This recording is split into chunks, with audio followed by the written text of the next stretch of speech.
First Things First is sponsored by Ram Trucks, built to serve.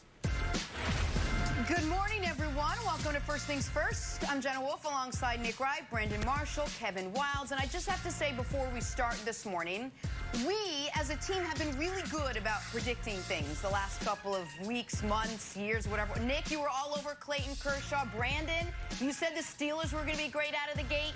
Wilds, that blazer looks fantastic on you, buddy. And I have been on the Cleveland Browns for a super long time. And that is where we start this morning because I think all of our predictions might be coming true. Let us talk about the dysfunction, sort of, as some would say, that is the Cleveland Browns. They are a highly talented team. They are also a highly critiqued team. But big personalities lead to big storylines, and this team appears to have both. Browns reeling after a brutal loss to the Steelers on Sunday. Baker, Odell, the rest of the offensive starters all pulled as soon as that game got out of hand. Yesterday, a very stoic Baker Mayfield was asked about all the criticism in Cleveland. Take a listen. I don't give a damn what they say. It's within this building. We know we can be better. I know I can be better, and that's how it's going to be handled. The outside noise doesn't matter. They get paid to talk. We get paid to do our work. So that's how it's going to be handled. Brandon, so when it comes to the Browns, there's a lot of big stars on this team, and because of that, they get a lot of attention. Are the Browns, would you say, criticized too much or not enough?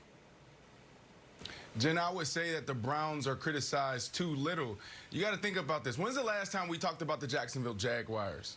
Like, why don't we talk about the Jacksonville Jaguars? Because they don't do anything. They haven't earned it.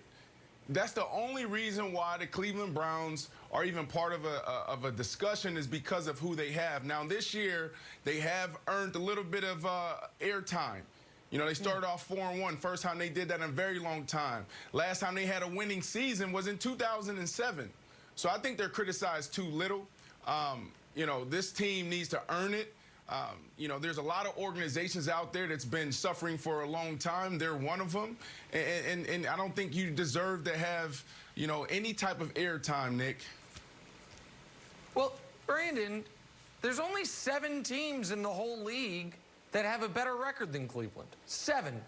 There's 4 teams in the AFC that have a better record than them. Unfortunately, 2 of them are in their division, and that's who their 2 losses have come against. I am on the totally opposite side of this. I think this year, the Browns have been criticized and critiqued and broken down far too much. I understood the criticism last year when folks were saying, could they be a dark horse Super Bowl contender? And Baker was kind of talking out of both sides of his mouth, and they fell flat on their face. Baker has done everything off the field this year his critics asked him to do. He has not given any sound bites. We asked him last year not to care about the outside noise. He literally just said yesterday, I don't care about the outside noise. And nobody was picking them to go to the Super Bowl. So 4-2 is not like they've underachieved. So I feel like there are some people that don't like Baker and don't like Odell. And so what we'll do is they get their teeth kicked in by the Ravens in week 1, and we'll pretend like we don't know the Ravens are going to be awesome, and we'll break them down about it. Then they win every football game they play for a month, and they don't show up on the show. Then they get beat down by another great team, and we're finding a way to pick at them. Like, they're not the Jags. They're 4-2. So who are they? They're a playoff team right now. So who are they? So who are they? Are they a team good team? win. Are they a bad team? Or... Yeah. They're a good team that's not a Super Bowl contender, which is what I think that's not underachieving for them. No, how are they dysfunctional? I just think for me, for me, it's just a lot of dysfunction. Why? Because it's a roller coaster, and in NFL, you can't be on a roller coaster. Look at the Patriots and look at Cam Newton. They get beat by the Denver Broncos. And what did Cam Newton come in and say in his next press conference? Look, man, sometimes it rains, sometimes it pours. You know, I'm gonna bring in my umbrella and I'm gonna come to work. With these guys, it's like, I don't care about this, I don't care about that. Why don't you just come and say, look, we're just here to play ball and be done with it. That's what the good teams do. That's exactly what he said. What could he have said there? But he's asked about the outside noise. What do you want him to say? It's not. I'm talking about the organization as a whole. For Baker Mayfield, we're specifically talking about Baker. For me, it's about just getting your job done. There's only two other quarterbacks in the NFL that's thrown multiple interceptions in the last 3 years. There's Jameis Winston and there's Phillip Rivers, and then there's Baker Mayfield. So for me, when I'm talking about Baker, I don't mind the off the field stuff. I don't mind the commercials. The thing for me is get your job done. That's what I want. Yeah. Odell, that's a whole nother topic, and I know we can dive into that a little bit later, but this Cleveland Browns organization, you're not a winner. You have not won. Brandon, let's dive into it right now.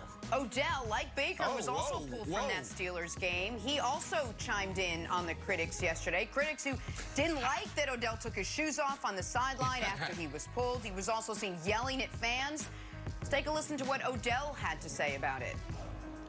I'm pissed, and at this point, I really don't care to keep trying to make myself look like a good guy into the world and all that, because I am who I am. I got pulled out of the game. The coach said this was the best decision. You know, it's 8 minutes left, and for me, I'd rather take my ass whooping like a man. I'd rather take my win the same way. I want to be out there to the last whistle competing.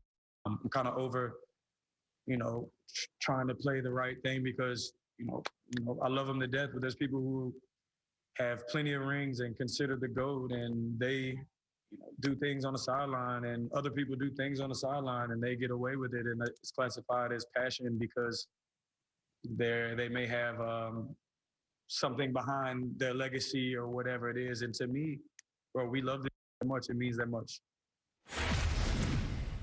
Brandon, to your point, maybe Odell doesn't have to come out and allude to comments about Tom Brady, the greatest to ever play the game. Maybe he could just stop before he got to the Brady part. But what was your reaction to what Odell had to say? I mean, he's right. When he talks about the GOAT and, there being a double standard, that's definitely true. But the reality when it comes to Odell is there are some emotional issues there. And I want to use my personal story to kind of highlight what I'm talking about.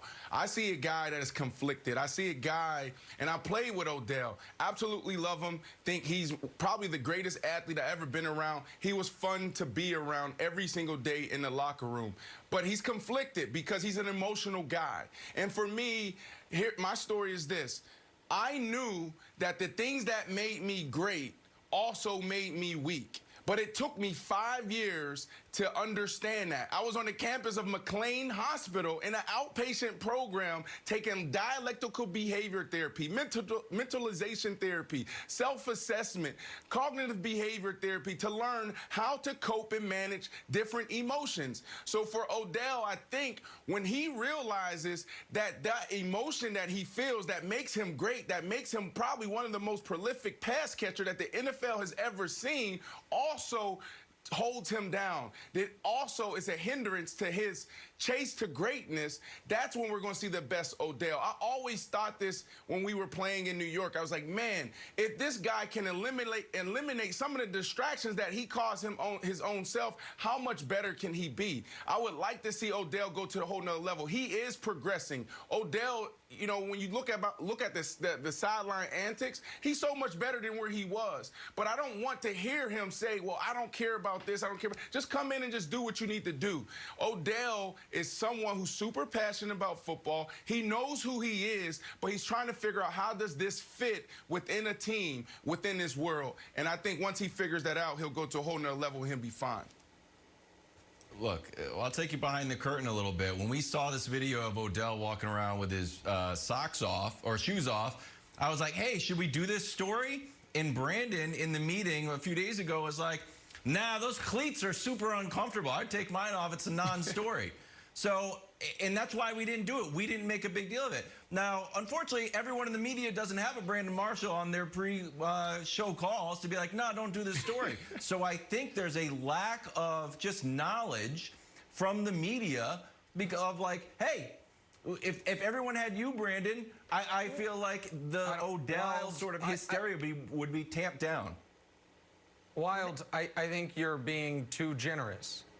Folks don't like him, so they pick on him. No. I'd love to talk to someone who played with him, who knows him like I do, that says Odell's a bad guy. Yeah. but every teammate of his we've ever talked to has gone from great teammate, passionate about winning, all the way to I literally let him babysit my infant child. So we just ignore that, and we're like, you know what? We don't like him.